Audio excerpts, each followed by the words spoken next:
Hello viewers, I am Mr. Dilip Kumar Pal, stands before you with a very important concept which is political obligation.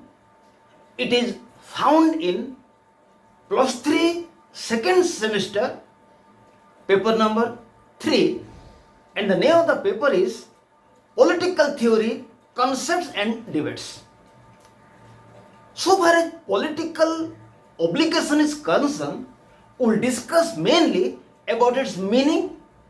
Number 2, grounds of political obligation and theories related with the grounds of political obligation. Let us start. What is political obligation? But before I start, what is political obligation? I request my viewers to subscribe my channel so that benefit will be yours, and to intimate about this channel to your friends who are in +2 first year and +2 second year and +3 first semester to fourth semester, because if they will be aware about this channel, at least they can follow this channel and it will be a help to some persons, and a help to some persons, it is service to mankind. Let us start. What is political obligation?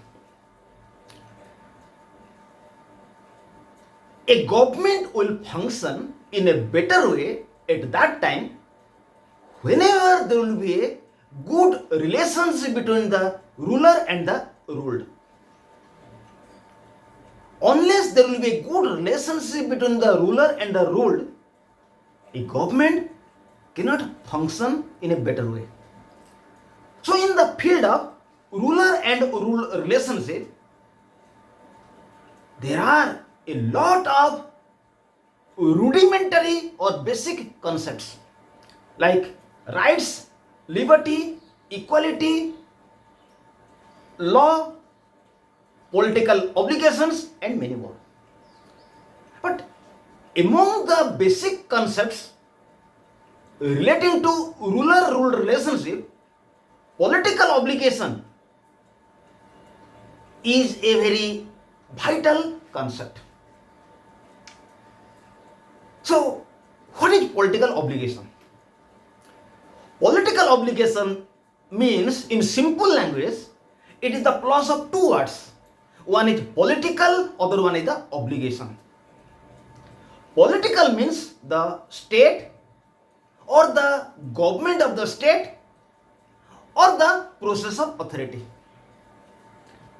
Obligation means something which is required to perform. As a student will have to perform his homework at time. So political obligation means people are required to perform some duties towards the state, is known as political obligation. So clearly it is written here, political obligation means it is a mixture of two words like political and obligation. The word political means state or the government of the state or the process of authority. Obligation means something which a person is required to perform. As a student is required to perform his homework. So, political obligation means loyalty or obedience or respect to the state. This is what political obligation. So, in simple language, political obligation means it is a plus of two words. One is political, other is the obligation. Political means the state or the government of the state or the process of loyalty. And obligation means something which is required to perform. As a student will have to require to perform his homework at time. So political obligation means some loyalties, some duties which will have to be carried on by the citizens for the state is known as political obligation in common language. But appropriately, political obligation means it has some features, elements. The first element of political obligation is that a person must be obedient to state. A person must be obedient to state. Number two, there must be sincerity in obedience to state. There must be sincerity to the obedience of state. Mere obedience is not important. There must be sincerity in obedience to the state. Number three, there must be a feeling of social interest in obedience to state. Whenever a person will be obedient to the state, he must feel that by this there will be good of the society. And number four, obedience does not mean slavery of state or a blind obedience to state. Obedience does not mean slavery of the state or blind obedience to state. People have the power to criticize the state, oppose the state, disobey the state if the state will perform anything which is unethical. Finally, in political obligation, citizens are expected to perform certain acts for the governing authority. Finally, in political obligation, citizens will have to perform something for the government so that the government can function. Otherwise, the government cannot function. So, actually, political obligation means people must be obedient to the state. Number two, there must be sincerity in their obedience. Number three, there must be a feeling that by their obedience there will be social welfare. Number four, there will not be blind obedience. Rather, people have the power to disobey the government, to go against the government if the government will carry on any unethical or illegal things. Finally, in political obligation, people are required to perform something for the state so the state can function, otherwise the state cannot function. So you are clear what is political obligation in common language and what is appropriately. Now discuss what are the grounds of political obligation. Why will obey the state? The first ground is that profit and loss calculus. Profit and loss calculus means if people will be obedient to the state, they will lose something. But by obedience to the state, they will gain something more. So, by obedience to the state, there will be loss of people a little bit. But the profit is more than the loss. This is known as the profit and loss calculus. So, the first ground for which people must be obedient to the state is that by obedience to state, people will get much more benefits. Number two, free from anarchy. Another reason for the obedience of people to the state is that by obedience to state, people will be free from anarchy because state will maintain law and order. State will provide them security. State will provide them safety. So, by obedience to the state,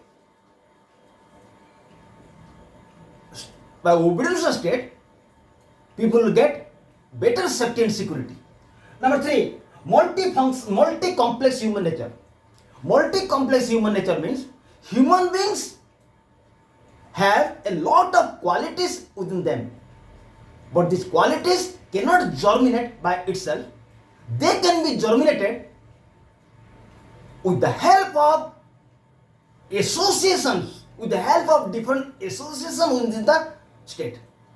So, people must be loyal to the state because if they will be loyal to the state, if they will be within the state, their internal qualities will be germinated only within the state because in the state there are many associations which will help to germinate the internal qualities of people. For positive institution, fourth ground for which people must be obedient to the state is that state is a positive institution, state is a good institution. Its object is to promote welfare of the people. Its object is to promote development of the people. So state is a positive institution, so people must be obedient. Then, coercive power.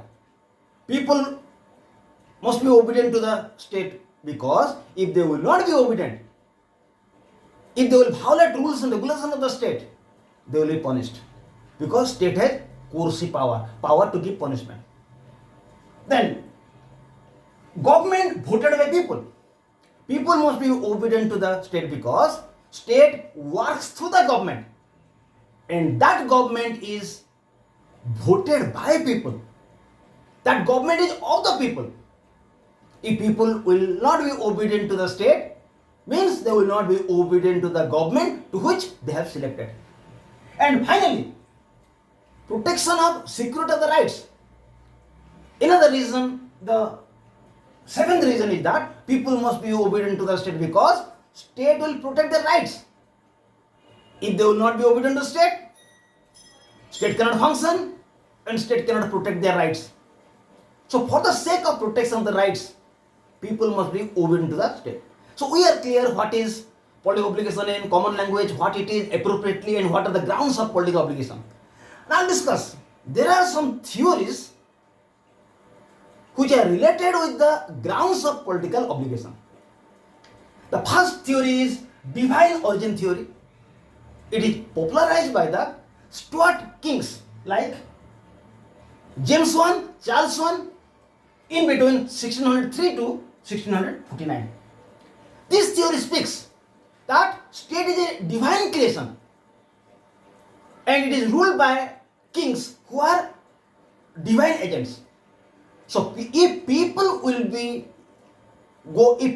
go against the state, if they will be not loyal to the state, it means they are not loyal to the God. If people will not be obedient to the state, it is equally that they are not obedient to the God. So it is a divine creation, so people must obey it. It is told by divine origin theory.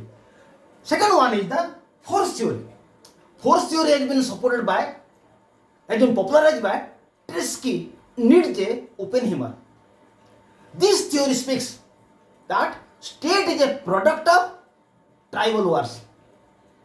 In the past, there were wars, and in the wars, the group which was victorious, it was ruling over defeated groups, and the leader of the victorious group was commanding over all groups. So force theory speaks that people must be loyal to the state, otherwise they will be punished. So people are loyal to the state, or people must be loyal to the state because state has coercive power. This is the force theory. Number 3, consent theory. Consent theory has become popular by Thomas Hobbes, John Locke, and Jean-Jacques Rousseau. According to Hobbes, Locke, and Rousseau, state has been created by the people. If people will not be loyal to the state, it is equally they are not loyal to an institution which they have created. So as state has been created by the people, so people must be loyal to it. This is the consent theory. And number 4, prescriptive theory. Prescriptive theory, this theory has been told by Edmund Burke. According to Burke, just as a person inherits family traditions because it is the wisdom of many generations, in a similar manner, state with the wisdom of many generations, so people must obey it. So according to prescriptive theory told by Edmund Burke, just as a person must be obedient to the family traditions because family traditions are the wisdom of generations. In a similar manner, people must be obedient to the state because state is the wisdom of many generations. It is a good institution, so people must be obedient. Then utilitarian theory. Utilitarian theory has been popular by Jeremy Bentham. He says that the object of state is to promote greatest happiness of greatest number. The object of state is to promote greatest happiness or maximum happiness of maximum number. So the object of state is to promote welfare of maximum people. So people must be obedient to the state. Then sixth one is idealistic theory. It has been popular by Hegel and T.H. Green. According to them, according to Hegel, state is a march of God on earth. According to Hegel, state is a march of God on earth. It is a march of God on earth. So it is an institution to be worshipped. It is an institution to be worshipped because it is a march of God on earth. It is a noble institution, so it must be obeyed by people. Again, T.H. Green says that for moral perfection of people, people must be obedient to the state because state is a moral institution. T.H. Green has said, for moral perfection, people must obey the state. For moral perfection, people must obey the state because state is a moral institution. And finally, Marxist theory. Marxist theory says that previously state was an institution of class exploitation. It means by state, capitalists were exploiting over common people. So, by the widening of the state, Marx says, state previously was an instrument of class exploitation.